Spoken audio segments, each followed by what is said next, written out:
My name is Winifred Craik, and I am 102 years old. I have outlived 3 husbands, a daughter, 2 grandsons, and every single person in the county who once knew me by my maiden name. I have watched television sets replace radios, watched radios become something children wear in their ears like jewelry, watched men walk on the moon with the same tired eyes I once used to watch mules drag plows through red Georgia clay. I have seen so much that the world has grown thin to me, transparent as old linen held up against a winter window, and I can see through most things now, the way you can see through a hand when you press it flat against a lamp. I did not ask for what happened to me on the night of March the 4th, 2 years ago. I did not pray for it.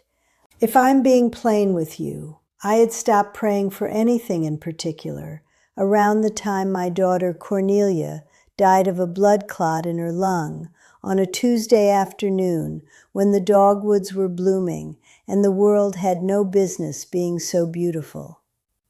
That was 11 years before my vision, and in those 11 years, I had made a quiet, sensible peace with the idea that God and I were something like estranged neighbors. I didn't go to his house, he didn't come to mine, and we tolerated the arrangement with the civility of 2 people who had once loved each other and no longer had the energy for the argument. Then my heart stopped. It didn't stop dramatically. I didn't clutch my chest the way people do in films. I was sitting in the wingback chair my 3rd husband Aldous brought back from an estate sale in Savannah, a chair the color of old mustard with carved legs like the ankles of a bird. And I was reading a seed catalog because I still ordered seeds every spring, even though I hadn't been able to kneel in a garden since 2019. The words blurred. I thought I needed new glasses.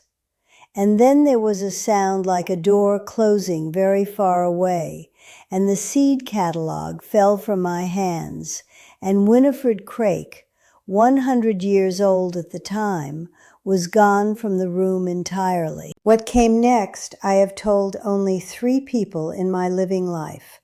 My great-granddaughter Thessaly, who is a psychiatric nurse and therefore trained to hear strange things without flinching.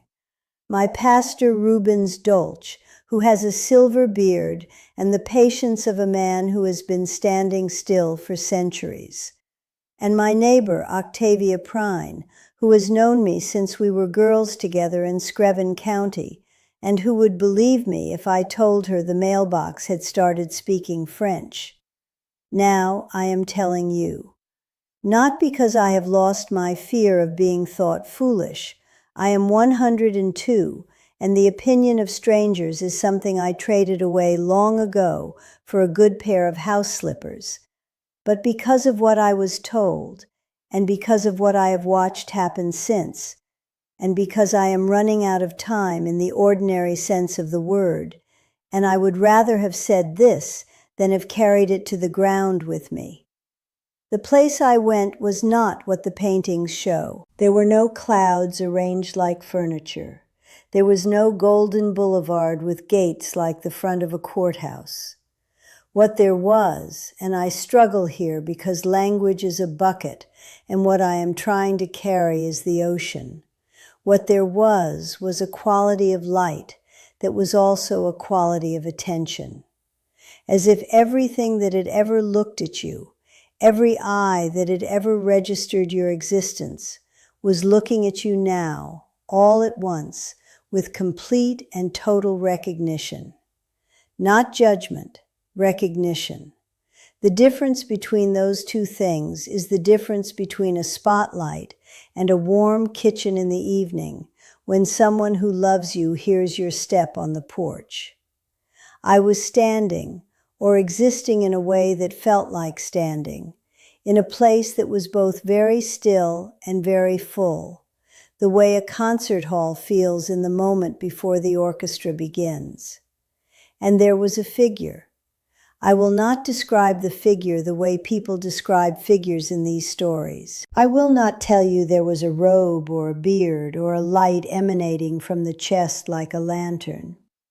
What I will tell you is that when the figure turned toward me, every grief I had ever accumulated in 100 years of living, Cornelia's death, Aldous dying without ever waking up after his surgery, my first husband Percival lost in Korea in a November that never really ended for me.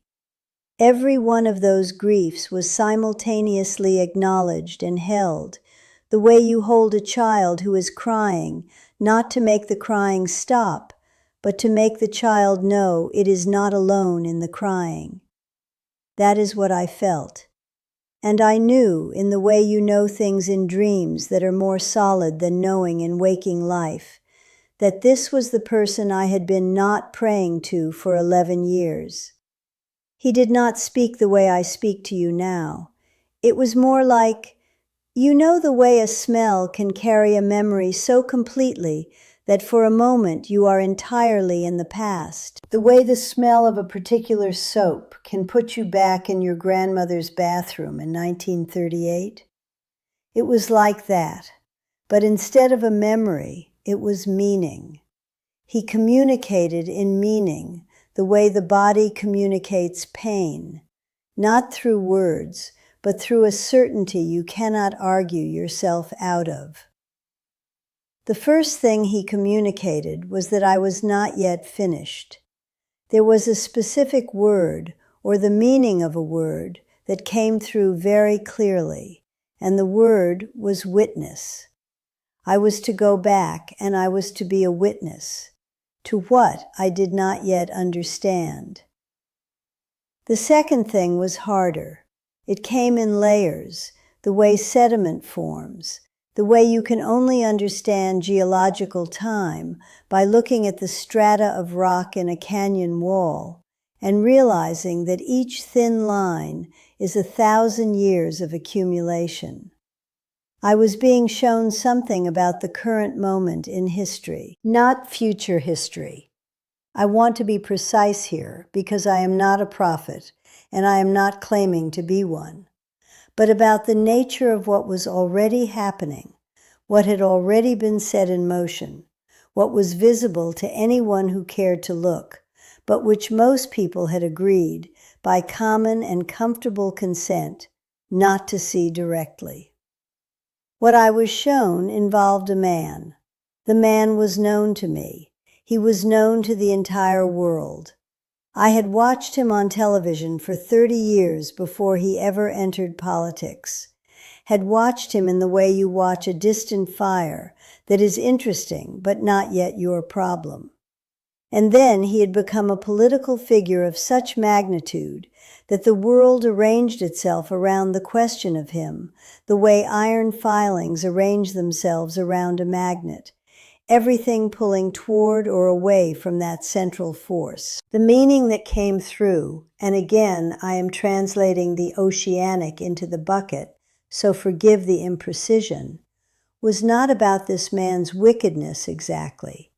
It was about a principle more frightening than wickedness, which is the principle of the vessel. Some people are not primarily themselves. They are primarily a shape that something else fills. A wickedness that is original and personal is limited by the limitations of the person, limited by their intelligence, their energy, their lifespan, their particular obsessions. But a vessel is different. A vessel is filled and emptied and filled again. A vessel doesn't need to be intelligent. A vessel doesn't need to understand what it carries. What I was shown was that this man, and I am telling you now that the man was Donald Trump, because I am 102 years old and I have no patience left for circumspection, that this man had become, in the accounting of whatever it is that counts these things, a vessel of a kind that history has only produced on rare, catastrophic occasions. Not because he was uniquely evil, that is the terrifying part, precisely because he was not uniquely evil, not carefully and deliberately wicked in the way of someone who has made a conscious compact with darkness, but because he was capacious and hollow and enormously, frictionlessly available to be filled. The specific word, the meaning that arrives as certainty, translated into the best English I have, was division. Not as a political strategy, as a spiritual condition, a severing, not of political parties or geographic regions, but of the shared tissue that allows a collection of strangers to believe they are in some meaningful way responsible for one another. That tissue is fragile. It is always fragile. Every civilization that has ever collapsed has collapsed because that tissue was cut. And it is almost always cut the same way, by someone who is gifted, above all other gifts, at making each fraction of the group feel that it is the only fraction that is real, that is suffering, that deserves the protection of the whole. I am not a political woman. I voted twice for Eisenhower, and I voted for Jimmy Carter, and I am telling you this so you understand that I have no allegiance to a party in what I'm saying. What I was shown had no party. What I was shown was a wound in the body of a nation, and a figure standing at the wound, and the wound growing. There was more. The more is the part that made me wake up, which I did, on the floor beside Aldous' mustard-colored chair, with my great-grandson Eustace kneeling beside me, asking if I could hear him. The more is the part that made me, for the first 6 months after my heart was restarted, refuse to speak about what I had seen to anyone at all. Because the rest of what I was shown was not about the man. The rest was about the rest of us. I was shown the particular hunger that a vessel like this one feeds on. And the hunger is not hatred, though hatred is part of it. The hunger is exhaustion. The exhaustion of people who have been failed so many times by institutions that were supposed to hold them, that they have lost the capacity to imagine being held. The exhaustion of people who have been promised, generation after generation, that the system will eventually see them, will eventually arrive at their address, will eventually remember that they exist, and the system never quite does, not in the way a person needs to be seen, which is fully, which is the way I was seen in that place of light, which is the way none of us are seen enough in ordinary life. And into that exhaustion, a vessel arrives, and the vessel says, I see you. I alone see you. Everyone else has forgotten you, despised you, written you off, but I, uniquely, see you. And the exhausted person, who has been genuinely failed, who has a legitimate grievance and a real wound, reaches for that vessel the way a drowning person reaches for whatever is nearest, without time to assess whether the thing they are reaching for will hold their weight. What was communicated to me in that layered, sedimentary, sorrow-acknowledging way was that the judgment being rendered was not primarily on the man. The vessel is almost incidental. Vessels are always available. What was being rendered was something closer to a reckoning with a collective choice. The choice to tend to the hunger or not. The choice to repair the tissue or not. The choice to see each other or not. The terror is not the man.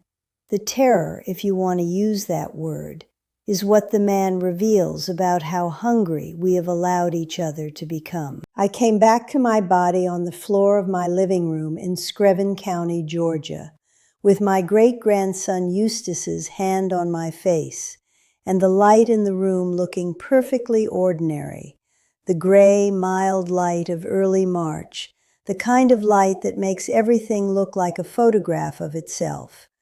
And I lay there for a moment, before I let Eustace know I was conscious, just to feel the ordinariness of it, the ceiling with its water stain shaped like Italy, the smell of the coffee that had gone cold on the side table, the distant sound of the neighbor's wind chimes that I had always found slightly irritating and now found inexpressibly dear.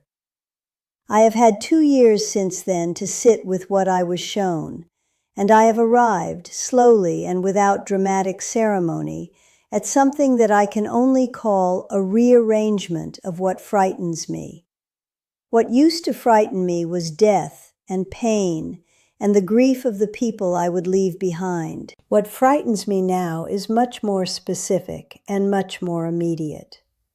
What frightens me is the moment in any group of people, any family, any congregation, any nation, when they stop being able to see each other as real. When the person across from them becomes a category rather than a person.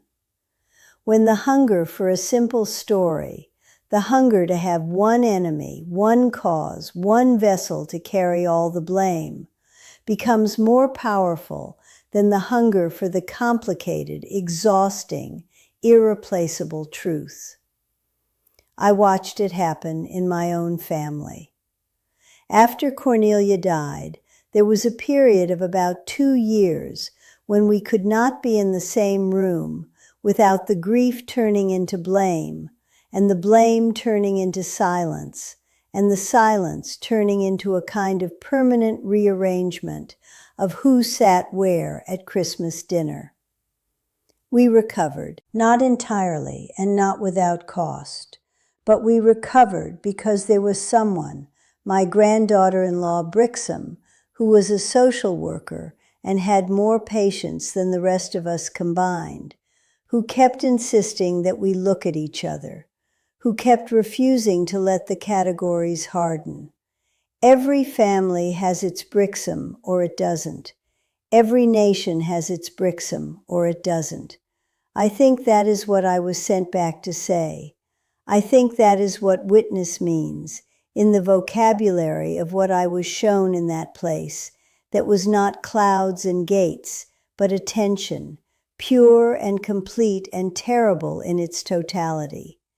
The secret about Trump, if you want to call it a secret, is that there is no secret about Trump. The secret is about us. The secret is that a vessel this available, this perfectly shaped to carry the specific hungers of this specific moment, could only have been prepared by the slow, patient, decades-long work of failing each other. Not dramatically, not all at once. In the small ways, the ordinary ways, the ways that don't make the news and don't get counted in any census. Every time someone's legitimate pain was met with contempt instead of attention. Every time a community was emptied of its industry and handed a pamphlet about retraining. Every time a person reached out for the shared tissue of a nation and found it a little thinner than the last time, a little less able to hold weight. I am 102 years old. I have seen enough history to know that what I am describing is not new and is not American in any exclusive sense. It is the oldest story there is, the story that precedes Scripture, the story that Scripture was at least partly written to interrupt. The story of the group that forgets it is a group and becomes instead a collection of fragments, each one insisting on its own centrality, each one reaching for the vessel that promises it primacy. What was communicated to me in that place of light, and I will end here because I am tired and because the coffee has gone cold again, and Eustace will be here at 4 o'clock to check on me, and I want to have eaten something before he arrives. What was communicated was not despair. I want to be clear about that. If I were reporting despair, I would not be reporting it, because despair is not useful at 102 any more than it is useful at any other age, and I have survived too much to take instruction from despair. What was communicated, underneath all the rest of it, underneath the wound and the vessel and the hunger and the severing, was something that I can only describe as the absolute refusal of the light to stop seeing us. All of us, including the vessel, including the people reaching for the vessel, including the people recoiling from the vessel in horror without asking what hunger made reaching necessary. The light did not sort us. The light saw us, the entire intolerable complex of us, with the same quality of attention it gave to me alone in that moment, when I stood in the fullness of what I had been and what I had failed to be, and it did not look away. That is the part that is terrifying if you need it to be terrifying. And that is the part that is the opposite of terrifying if you can stand to let it be. Winifred Craik, age 102, Screven County, Georgia. Written in her own hand on a Tuesday in autumn, the dogwoods long since finished, the light coming through the window at a low angle the way it does when the year is winding down and everything is preparing, in its own way, to be still.